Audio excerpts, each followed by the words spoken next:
This one looks like it goes on the railway tracks, is that true? He'll be back in time to watch us tighten the wheel nuts. The good part of the job.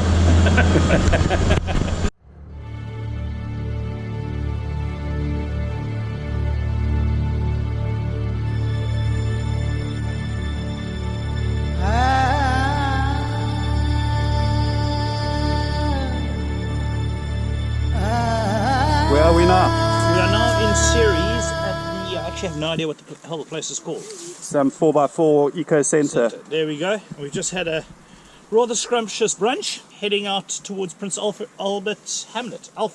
Alright, are we going to stop there? Oh, we're going to go get some chops, some T-bones.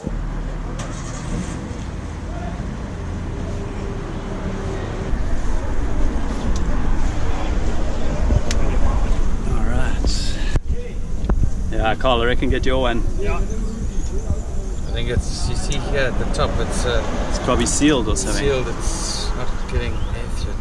So we throw that one away and get another. Alright, Carl, what's going on here? The green motorbike is alright. The blue motorbike, this one here, that's alright. However, drab grey is not okay. If you might notice, normally you would have a circular disc here with rubber on it. We call that a wheel and tyre. This bike does not have one. This one looks like it goes on the railway tracks, is that true? If you push it fast enough, yes, you can keep up with the train. Alright. But right now, we are having to, we're at where we tyre mart, and we're busy getting new tyres, a new tube at least, for Cameron's bike. Okay, and where's Cameron? Cameron's gone for a walk and left us to get our hands dirty. That's awesome, eh?